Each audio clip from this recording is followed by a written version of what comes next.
Hey everybody, welcome back to the Damage Report. It is Wednesday. I'm Johnny Rolla. Jayar Jackson is here. Boom. Obviously. Bam. Jayar Wednesdays. Happen. Yeah. The second of the new year, am I right? I think it is. And we're very glad to have you here, especially today, because of course last night was Donald Trump's presidential address in prime time. So presidential.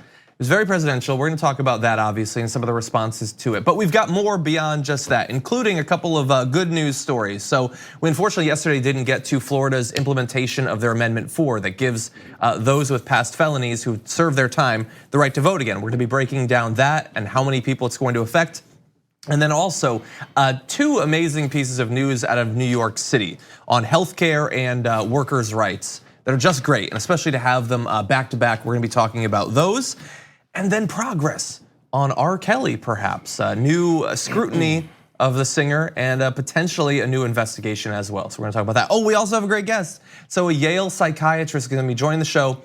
She has been sounding the alarm about Donald Trump's mental health for quite a while. And she's gonna join the show and she's gonna break down why, if you have concerns about Donald Trump's mental state, it is probably only going to get worse from here in 2019 for a number of different reasons, which we will talk about.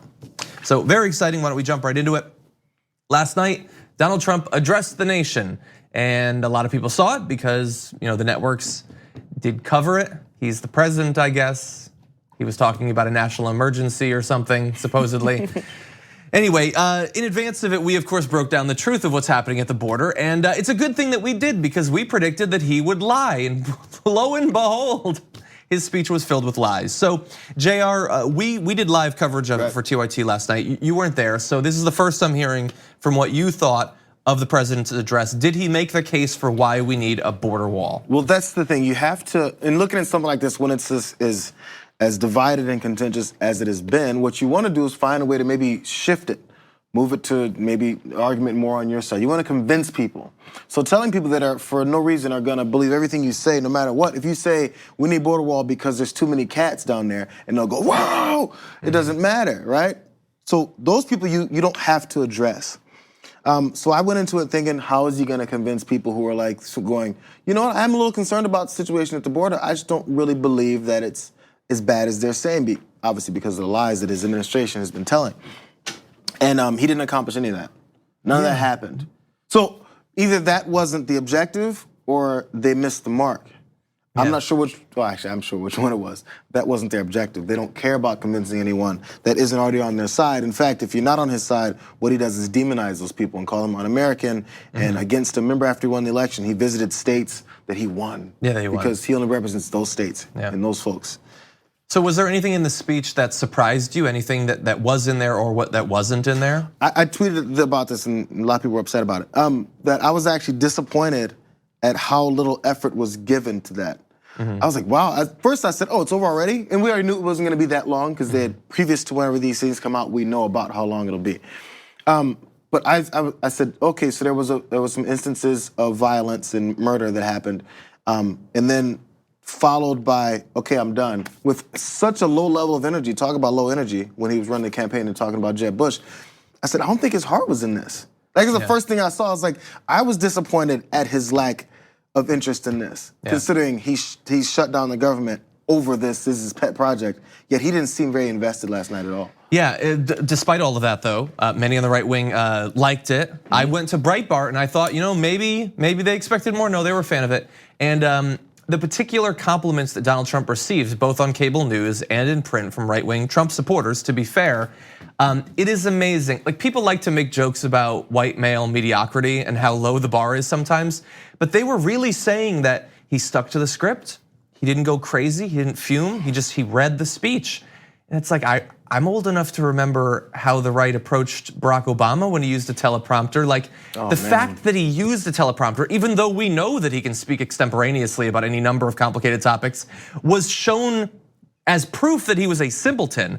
But Donald Trump, simply because he was able to get through the speech, with constant weird nose breathing and all of that, that is a mark of how presidential he is. It's ridiculous how standards change. And it was the most presidential he's ever been. I don't know if you were gonna mention this, but Lindsey Graham said it's the most presidential I've ever seen President Trump. That is extremely sad if that's the most presidential you've ever seen him. That is sad. So, he was able to read. He didn't mispronounce the word wall. Yeah. And as far as we know, there was no pile of he He didn't release his bowels in the chair. That is true, as far as we know.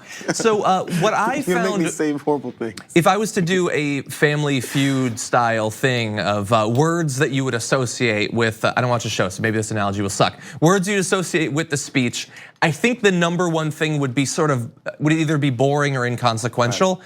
I don't think that this is really going to affect the discussion very much, because as you said, so he said that he found some immigrants who arguably killed people. He fudged the details of those cases, but yeah, you talk about that all the time. We understand. And by the way, so there was these instances where people who came in the country illegally committed crimes and people's lives were affected and people died. It's horrible. Yeah. So when you give these instances and then say, therefore we need a wall, you have to follow up by saying this happens at this degree, therefore this wall needs to be built to keep it from happening because it's an epidemic. Which he didn't do. You know what death epidemic is happening in our country? Gun violence. Yeah. So the wall around the NRA and every gun shop hasn't been built yet.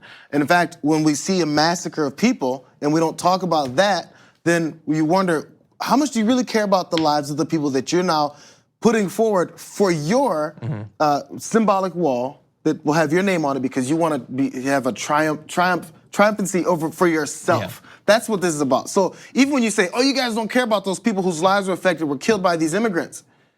No, you don't, because you're using their story, their horrible, sad story, to push your agenda that means nothing, that actually won't change those things. Yeah, and as you point out, those are tragedies, but we already understand them, so we don't think that that's a reason to have a border wall. We don't think it really has anything to do with the border wall. So his arguments were they were not gonna persuade new people to his side. And the thing is, he could have put some pressure on the Democrats. One way to do that would be to give a fig leaf of some concessions, saying, so he wanted to make the case that it's a moral crisis at the border. I care, that's why I want to wall off our country. And you know what, I care about the people here too. And so here's why we're gonna help to solidify the legal status of the Dreamers at the same time. He could have done something, and that would have put pressure on the Democrats, and to a random person watching this would have made him seem reasonable and like an actual president, in a way slightly less shallow than just that he read words without falling off his chair. Right. But he didn't do that, he didn't do any of that. So I don't think that what he said really changes the situation. I also don't think that the Democratic response really changes much. It was okay, I guess, in terms of what they said, but you watched it, right? Yeah. So the optics of it were rough, as you'll see in this clip.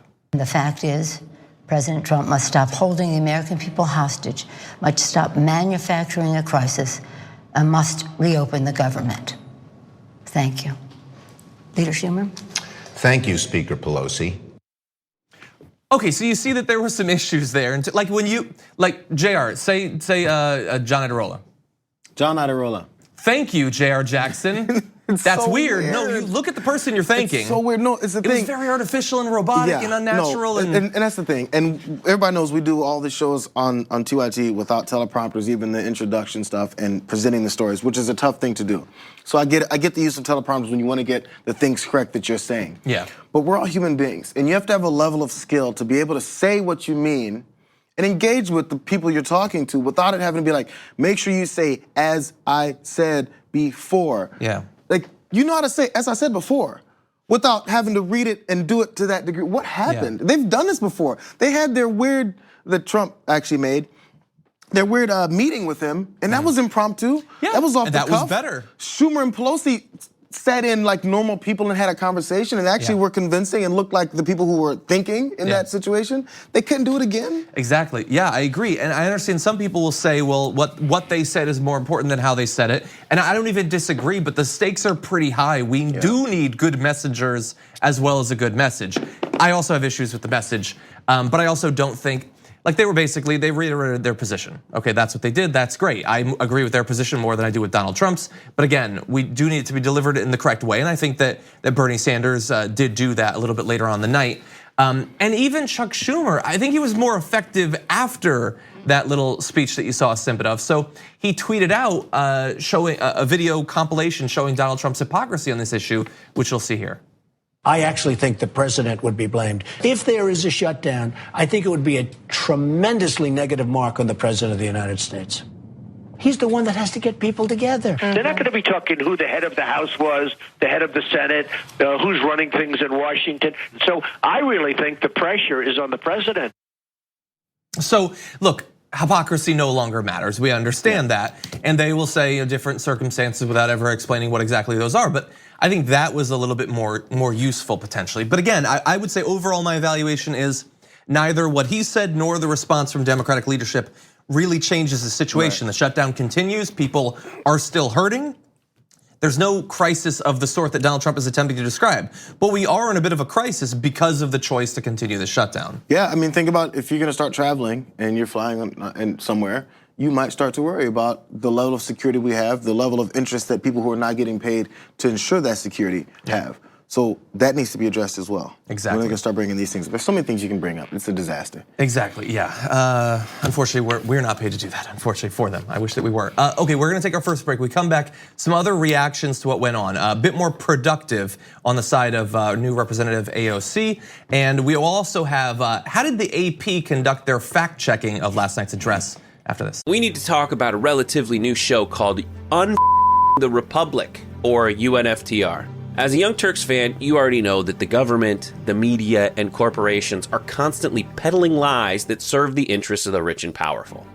But now there's a podcast dedicated to unraveling those lies, debunking the conventional wisdom. In each episode of the Republic, or UNFTR, the host delves into a different historical episode or topic that's generally misunderstood or purposely obfuscated by the so-called powers that be, featuring in-depth research, razor-sharp commentary, and just the right amount of vulgarity.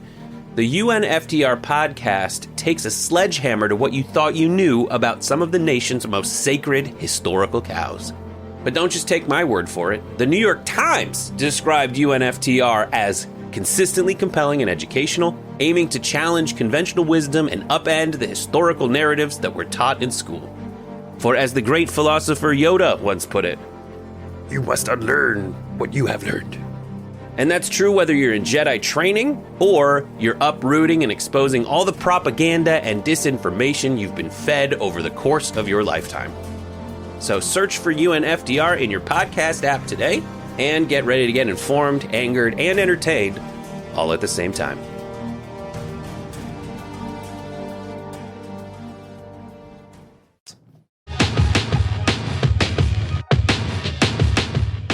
Welcome back to the show, everyone. So after Donald Trump's address, there was an urgent need for fact checking because of the many lies and misuse of statistics and all of that.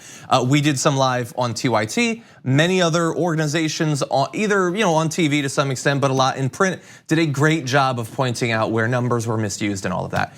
Not everyone did a great job though, and the AP was, I think, deservedly mocked online for one tweet that they sent saying this: AP fact check. Democrats put the blame for the shutdown on Trump, but it takes two to tango. Trump's demand for $5.7 billion for his border wall is one reason for the budget impasse. The Democrats' refusal to approve the money is another. That is technically accurate, I suppose. Seems a little lazy, a little slanted for the AP in particular. And so of course they have been mocked about that. I understand that journalism is difficult and you don't want to be criticized for being slanted in one direction. But whatever they have come up with as an alternative to journalism sucks.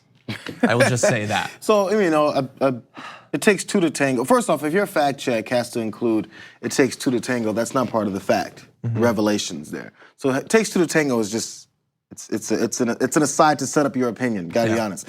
So once you do, so a bank robber runs into a bank and then the teller decides to push the alarm button and not give him the money right away. But he's shot, so therefore it takes two to tango. He asked for the money because he needs, maybe the bank robber needs the money. He really does need, he's on some tough times and he decides to go and take some money. And then so the teller doesn't cooperate with his demands. It takes two to tango. Nobody would have got shot if he just given over the money. Sure, but maybe you don't just give over the money. Yeah, maybe. Yes, okay. They're both I punched you in the face, but you could have ducked it. Takes two to be punched in the face. So look, it's laughable, but it's also, it has no bearing on the facts. So there's a couple of reasons why that's a ridiculous take for this. So The shutdown initially started when Republicans had unified control of government. So it's ridiculous to state that the Democrats share equal blame for us ending up in this shutdown situation. The Senate voted, we don't have the exact numbers because it was a voice vote, but they voted effectively unanimously in favor of a bill that would fund the government.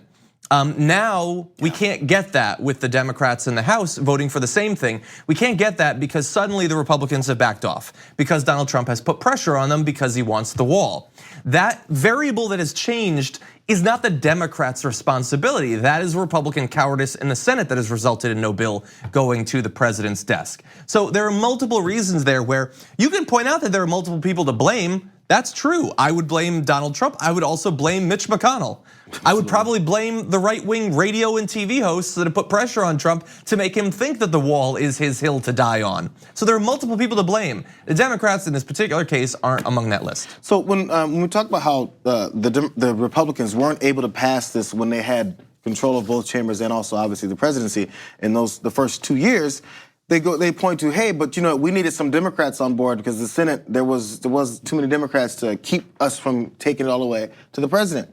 So now you think somehow when there's even more Democrats in the House now, that you're going to convince more of them? What makes you think that's going to be the right way to go about this? It's because they don't believe that. What they want it to now be is this has nothing to do with the wall anymore. This has to do with a political fight and trying to make one side look worse. They don't actually. Say this $5.7 billion is given to him. He's not going to do anything with that. Yeah, and he will want far more money, of course. He's going to need far more money. And look, I think it's weird because I was just trusted, AP, they just write sort of, straight lists of what happened and other people use it in that context and all that stuff. But another AP Politics tweet from the end of last year, sort of questionable too. Parts of the government are shutting down after Democrats refuse to meet President Trump's demands for $5 billion to start erecting a Mexican border wall. So again, what they're saying is not technically wrong, but Donald Trump and his demand are the passive part of that sentence. Absolutely. It's the Democrats that caused it. Okay, that's a weird way to say it. I think, look, I could make an analogy, but better ones are already available on Twitter with Death Star PR tweeting, parts of Alderaan are shutting down after Princess Leia refused to meet Darth Vader's demands for the location of the rebel base. Technically, it was Grand Moff Tarkin, nerds, okay? Darth Vader wasn't there yet. Anyway, but good point there. So keep an eye on the AP because they're doing quite a bit of work to provide cover for Donald Trump in this ridiculous. And think about how Twitter accounts work. Like there's the verified and there's the whole authority nature of being a source like the AP. But there's just people that are tweeting, by the way, So if someone tweets on who knows what their perspective is, they work for the AP. And like, you know what, I'm sick of this. And they tweet out something in the AP's name. Yeah. So, just keep in mind, we're in such a technological age, it's not necessarily the AP speaking, Yeah, it's a person right. who might have a bias. And I'm not saying that they're the devil, but I would keep an eye on their Twitter activity. And if you see something sort of weird, feel free to send it to us. But I want to move on to other responses. I want to give credit to Rachel Maddow. Last night, she had a show that was going to take place as this address was going on from the president, meaning that whichever guests were on the latter half of that show were going to be able to respond almost immediately to what he said. And she gave that spot not to one of the, I would say, far more centrist establishment Democrats that are typically on her show, but gave it to new Representative Alexandria Ocasio-Cortez. And that has spawned a moment that went quite viral, I think, because she had a great response to what the president said. Here is a bit of it. He has separated children from their families. He talked about what happened the day after Christmas. On the day of Christmas, a child died in ICE custody. The president should not be asking for more money to an agency that has systematically violated human rights. The president should be really defending why we are funding such an agency at all. The majority of the reason that people are undocumented is visa overstay. It's not because people are crossing a border illegally. It is because of visa overstay, which, mind you, he's talking about legal immigration. He's trying to restrict every form of legal immigration there is in the United States. He's fighting against family reunification. He's fighting against the diversity visa lottery. He's fighting against almost every way that people can actually legally enter this country, forcing them to become undocumented. And then he's trying to attack their undocumented status. This This is systematic, it is wrong, and it is anti-American. And again, those women and children trying to come here with nothing but the shirts on their back to create an opportunity and to provide for this nation are acting more in an American tradition than this president is right now. Oh, come on. That was, I mean, like on TYT, we've made versions of that argument. That was a better like quick version of how like we focused on, he says it's about the border and he says it's about undocumented immigrants, but we understand that he's been going after legal immigrants as well. That was the perfect way to address this issue and make a very complex set of issues understandable. Yep, so the whole thing and it was about, delivered really fast. It was delivered like a human. So absolutely. That's what I was gonna imagine, say. Exactly what I was gonna say. Imagine if the response last night had not been Chuck Schumer and had not been Nancy Pelosi, but instead it was Alexandria Ocasio-Cortez and Rashida Tlaib. Imagine if it was those two giving the response. I understand right-wing heads exploding, one danced and one swore. But they're humans. They're rightfully incensed about what's going on at the border and can communicate that in a way that people actually understand and will make them passionate as well. Everything that was good about that moment was what Pelosi and Schumer were avoiding. They were told, hey, don't move. Hey, stay on script, and hey, sound calm. Yeah. So AOC was impassioned. She was facts-based, and she went after the things he was doing, and actually gave the real crises that are going on in the country, and actually gave a voice to the folks that we've been demonizing. Yeah. So the entire time he demonizes this group of people as like evil and killers and murderers gonna come get you. And she goes, let me show you who they really are, and let me tell you why this is who they really are. Yeah. And people will hear that.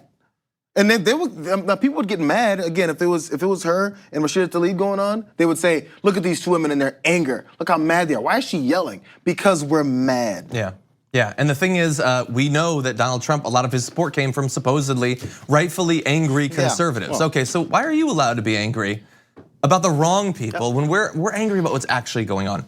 Anyway, a great response from the new representative. Can't wait to see more on this topic. We are gonna take a break though. When we come back, she's not the only representative strongly going after the president. Ayanna Pressley with a great speech yesterday. We're gonna break down and then we're gonna move into some good political news.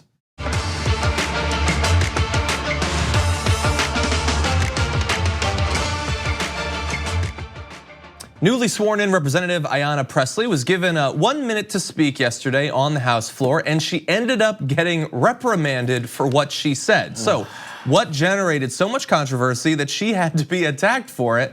Here she is speaking on the House floor.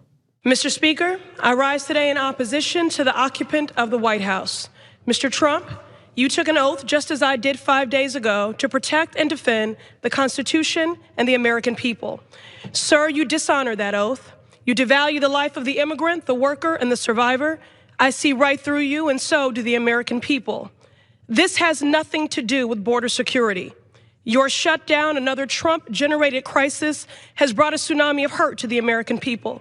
So today I rise to lift the voices of the unheard. I rise today on behalf of the families concerned about feeding their children because their WIC benefits will run dry.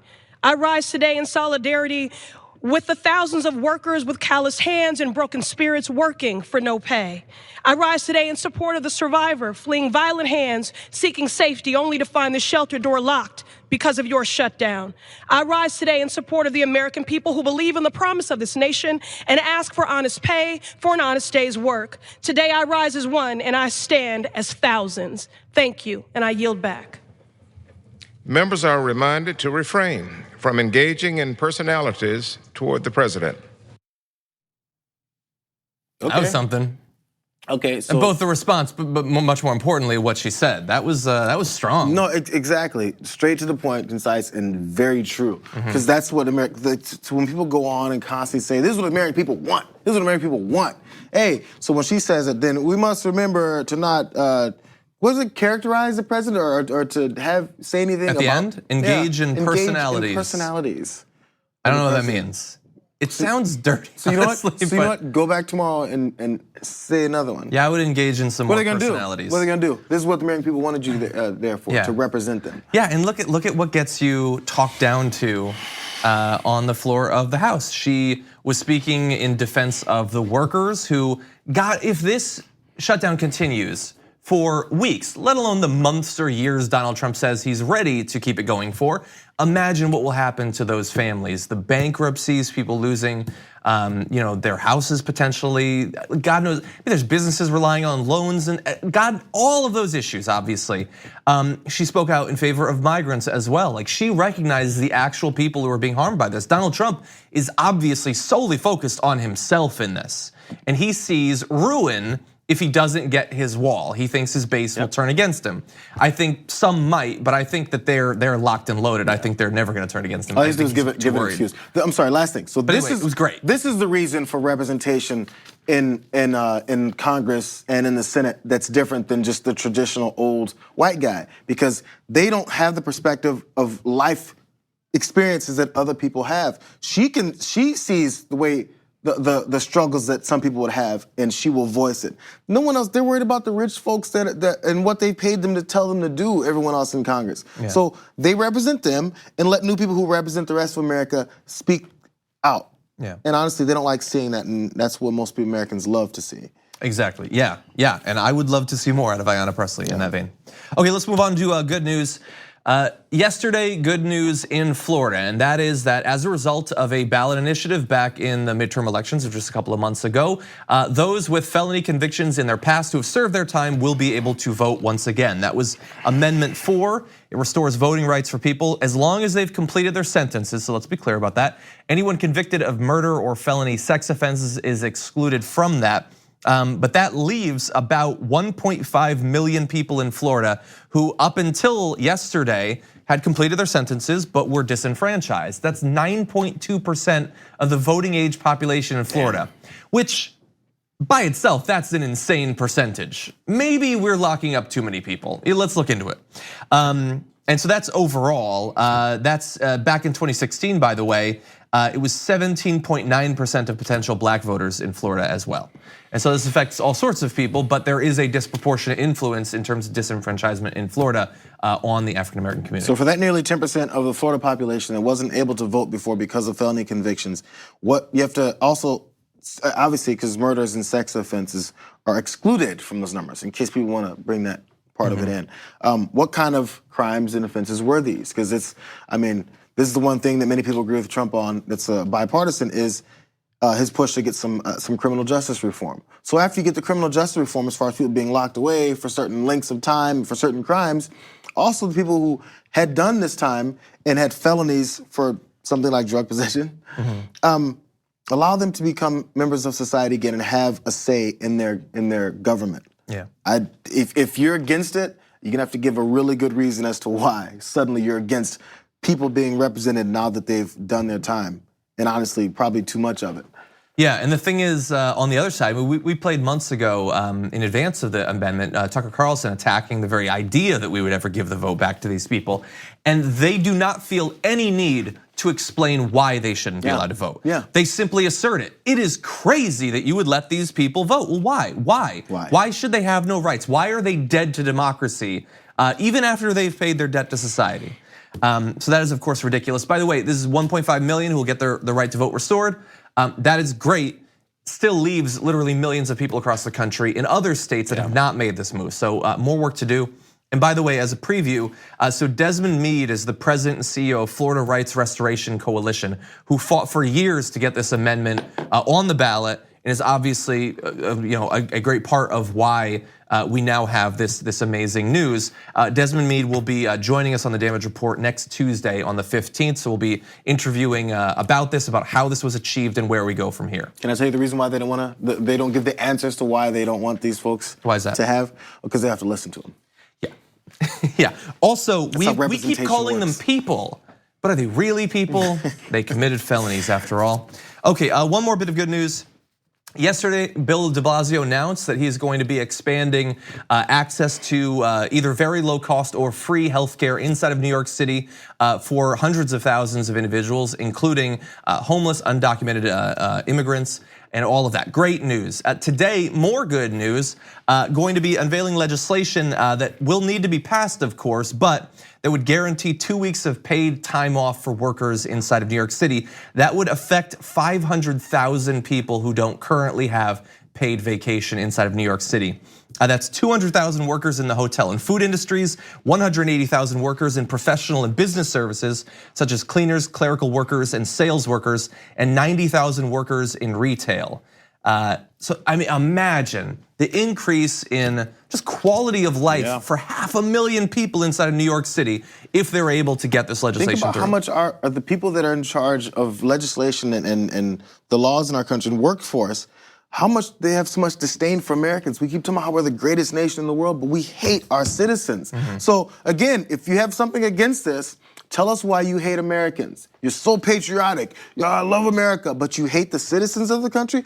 2 weeks. Oh man, you know what? It's sad. They're gonna get 2 weeks off what, probably, John, every month? They get 2 weeks off a month, right? No, It's over a year. Yeah. Are you kidding me? Honestly, that's not enough. But you know what? It's something. I'm not gonna complain too much. But if you think about it, 2 weeks in a year. Yeah. It's January, what, 9th right now, right? 2 weeks You'd almost from be now done. until next January. Exactly, yeah. And for those watching this abroad, you might think, well, that's crazy that you don't have it, and you're right. And if you just don't pay attention to this sort of thing, well, why is this such big news? Well, it's because no US city or state requires paid time off for workers, while Puerto Rico does require employers to pay for time off. So yay for Puerto Rico there. And at least 20 countries, including New Zealand, Ireland, and Greece, mandate at least 10 days of paid vacation. Of course, in some of the socialist countries, they get far more than that. And so this would be moving in the right direction. We're not there yet. He is proposing it, does have to be passed, so we'll be keeping an eye on that. We are gonna take a break though. When we come back, Dr. Bandy Lee is gonna be joining us, Yale psychiatrist, breaking down Donald Trump's mental state as he enters potentially the worst year of his life.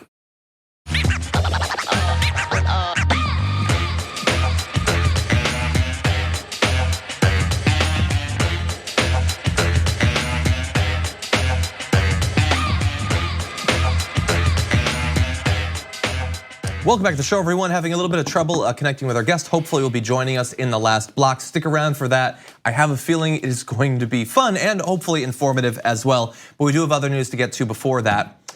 We've been talking about this new documentary, Surviving R. Kelly, that has come out and is bringing up all of the evidence going back literally a couple of decades at this point about R. Kelly and his actions in terms of marrying Aaliyah, a family saying imprisoning and brainwashing their daughters and all of that. So that's out there and that's getting people to talk about this story once again. It also is leading to other things too though. Celebrity and entertainment site The Blast says that the Fulton County District Attorney is actively investigating Kelly once again. According to The Blast, the DA is exploring the possibility of charging Kelly with false imprisonment for the alleged quote unquote cult, in which Kelly reportedly keeps young women at his homes, demanding that they have sex with him as he pleases and forbidding them from doing anything without his permission. Now, it is difficult at this point to get more corroborating information because the spokesman for the Fulton County District Attorney's Office declined to comment, and a rep for Kelly also had no comment, although that last bit is not exactly surprising. But various people who've been involved in this story going back literally years say that they have been contacted by this office. And so it does appear that the initial reports about R. Kelly being investigated have something to them. I mentioned a little bit yesterday when we were talking about just how the outrage is and the way we're responding as far as the court of public opinion, right? And it's a bit mixed, but the outrage is finally happening. This isn't new. We knew about this stuff before, but it wasn't, I guess it wasn't discussed as much. Again, maybe it's more of how more we're on technology and Twitter and Instagram and Facebook and all that. But the discussions are happening more because a television docuseries came out about it. Which, okay, it seems a little sad that we can't pay attention until there's a show about it. But cool, whatever it takes. Because there's a lot of people who stopped messing with R. Kelly years ago. But it's finally catching on with more folks. And it's allowing us to see the people who refuse to see that reality as well. So you can find out from your friends, your fathers, your uncles, your cousins who are like, yeah, but why are you guys going after this guy? There's plenty of good reasons. But so if you're upset about this investigation, potential investigation that's expanding, what are we concerned about? Again, yeah, we know that because people like to bring up that it's a black entertainer, and how black folks in the country, and I've said it many times in our history, have been wrongfully accused and convicted of things. So when you bring that up as the reason why you don't want this happening, he's rich, he's well known, he's gonna get good legal representation. Yeah. He'll be fine. But also, in order for this to happen, there has to be all these multitude of people that have given corroborating evidence and stories and accounts of what they've seen him do. They have to all be in on this conspiracy. You know, it's a different kind of thing. So when we're upset about a 20-year-old in Alabama getting hemmed up for something he didn't do just because of who he is, it's different than R. Kelly, who's known, who's been surrounded by folks, black people as well, crazy, who also got a chance to see what he's been doing and give their stories behind what he's done. Some have assisted him in doing it, but they're still giving their stories. All these people have to be in on the conspiracy just to get this one black man. Yeah. There's plenty of other unknown black men they can go after if they're after black men. Yeah, in this case. that's true. Again, but it doesn't lower the fact that we've done that to black folks, so don't get me wrong. But in this case, it's just not the same. Yeah, and I think what you're describing, that reaction of defense, I think that people sometimes have impulses that they're coming from the right place and they're just being applied to situations that just don't merit them. R. Kelly is not these other cases. His history is not the same, and not just ancient history, but one of R. Kelly's representatives, I don't remember the name in particular, but faced charges for threatening family members of one of these girls. Like, there's some questionable stuff going on, not 20 years ago, but in the very recent future. And so you can rightfully be concerned about systemic injustice towards exactly the sort of person that R. Kelly is, going back literally since before the US was a country and continues till today, and be wrong about applying it to this potentially. Yeah. And by the way, he can have defenders, certainly. First of all, he's gonna have literal legal defenders, but he can have defenders in popular culture too. That does not mean there should not be an investigation. That the concerns of these families and people who've interacted with him going back literally decades should not be heard out. Just protect, we should be a society that protects the vulnerable and the people who are targeted. And when you're going after children, women, particularly women and children of color, we know that those are folks that are looked over and bypassed the most in our society. So again, I've always said it before, when black folks we play a role in society. You know, we're part of it. We buy into the system too. As much as it abuses us, we buy into the way it works. Yeah. Black folks are afraid of black folks. The way that, I think Chris Rock said it before. When you're an ATM, you're still afraid of the black guy walking down the street behind you because you're afraid too, because we buy into the same stuff. So you buy into the fact that black women are the lowest on the totem pole, and you're gonna continue to abuse them or overlook when someone else abuses them. You have to rethink your approach. Yeah, it's interesting that you say that, because when we were speaking with David Dennis Jr. last Friday, made a very good point about that the approach that some people take to this is sometimes less about the race of the person who did it versus the race of the person who it was done to. Absolutely. And actually, in terms of, I think it's capital punishment convictions, that's actually borne out in the justice system. In any event, we do have to take a break, but stick around, a little bit more for you after this.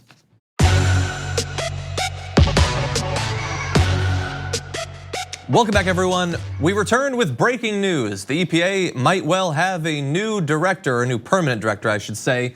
Andrew Wheeler, who's been acting as the head of the EPA for the last 6 months, is apparently going to be nominated by Donald Trump to be the new head, on into, well, about a year. He'll probably end up resigning under the weight of all the scandals and all of that. But he's been running it for a bit.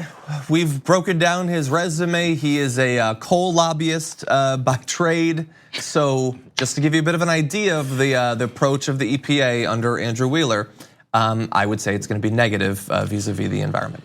So as you said, we went to the background of Wheeler more, and I don't know, it would be surprising if this was a normal situation, if he hadn't appointed other folks. I mean, Rick Perry was appointed to the agency he wanted to eliminate. When he could remember that it existed. So it's par for the course. I just want to point out specifically what it was. Previously worked for the law firm that represented coal magnate Robert Murray. You've heard of that guy before? And lobbying against the Obama administration's environmental regulators. So he served as the chief counsel to the U.S. Senate Committee on Environment and Public Works, and as the chairman in Hoff. In Hoff with the snowball. So this is a guy that's supposed to head the government agency that's supposed to protect the environment. But his previous work has been about tearing down regulations that would protect the environment. I don't see how anyone, I don't care if this is the president of your party, you walk into it and go, this makes sense. Even if you don't like the agency. What if? This just doesn't make sense. What if you thought that the agency never should have been established in the first place and was only there as some sort of communist plot to put the reins on American industry? There are people who actually believe that, and so they would want someone like Andrew Wheeler in we charge. talk about how the coal industry is going down, and not because and how the number of coal plants that have had to shut their doors in the first 2 years of the Trump administration has already outpaced the 8 years under Obama. Not because Trump hates coal, because we know how he campaigned. We know what he did with his first EPA guy. They went to coal mines, went down there and said, yeah, we like coal, we're gonna put on a hard hat with our name on it, because that means something. They're out to protect this industry and it's still dying. Yeah. So this is the guy you put in place. I wonder which direction they're gonna take this agency. Exactly. Look, the stakes could not be higher in this area over the next 2 years. They have been high. I do think that we lost something permanently in Donald Trump becoming a president at all when it comes to the climate. I think that pulling out of the Paris Climate Accords, all the deregulation he's done, we can attempt to manage the damage that was done. We can push for a Green New Deal. That will help. It will help us avoid the worst potential fate. I don't think that we can ever get back the time that will have been wasted. But right now, like, there should be nothing more at the top of your priorities list, I think, than getting us back on course to do what we need to do with regard to the environment. Because he is not going to suddenly change his loyalties because now he's the permanent head of the EPA. He was a coal lobbyist. When he finally leaves in shame, he will go back to being a coal lobbyist. He will have had this same set of priorities all along the way. And I agree with you too, in terms of his desire to bring back coal and bring back steel. It was like I was talking about yesterday on our live coverage about his address. He wants to project an image of strength, but he is too stupid to be strong. Because when you try to solve a problem with something that will not actually help, that is not only a waste of resources, it also stops you from correctly identifying what you need to do. So when he puts new tariffs in place to protect the steel industry, that gets back 1/18 of the jobs that will be lost from those tariffs, that's dumb. And dumb isn't strong, dumb is weak. Especially when those tariffs also hurt the solar industry, an industry that's already larger than coal, growing far faster, is the future. He is helping to potentially set that back by multiple years. That's dumb, and dumb isn't strong. And so when it comes to steel, when it comes to coal, this is not only just a symbol, and symbols can be, in some cases, a waste of time, but don't necessarily do much harm. This is harming our economy. It's certainly harming our environment. It's you know, when people run for office and then we point out their shortcomings, maybe things they don't know about, and this is the biggest example of how that is fleshed out. When someone who only cares about presentations and what things look like and how they come off and who they can excite, which is all this president knows how to do, and not have any of the meat to any argument, this is the result. When you say he's a great businessman his whole life, when it's obvious that he hasn't been. The reason to point out that he's a horrible businessman and actually doesn't know how to negotiate things is because when he's in office, he's gonna take those skills and destroy that too. So when Sarah Palin didn't know anything and she'd go into office, at least there was maybe gonna be people surrounding her that'd be like, listen, Sarah, you don't know what you're talking about. And she might, I don't know her, but she might go, yeah, I don't really know much about that. You guys handle that. This is a different type of person. Yeah. He's just as clueless, but he's willing to say, I know it all, listen to me instead, and look at what everything he touches turns to garbage, just like in his personal and professional life. Yeah. It's the same thing. It's a continuation. So this was something you could predict. Yeah. In everything he touches, because that's the way it actually happened in his life. I would argue that we did predict it. And we warned people for literally more than a year.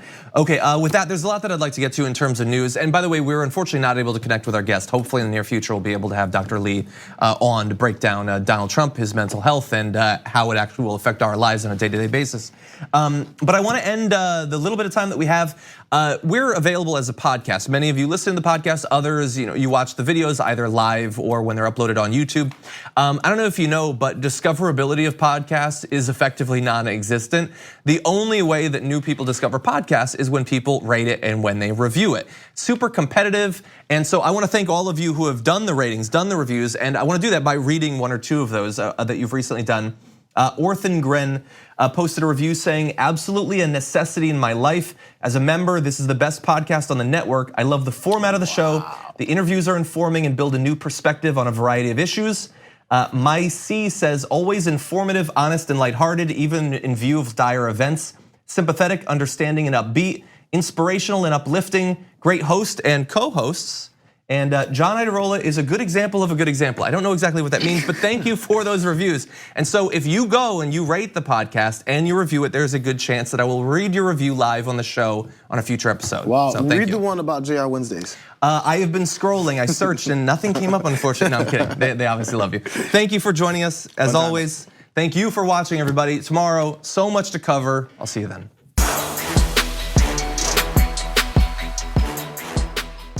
Thanks for listening to the full episode of The Damage Report. Support our work, listen ad-free, access members-only bonus content, and more by subscribing to Apple Podcasts at apple.co/TYT. I'm your host, John Iadarola. I'll see you soon.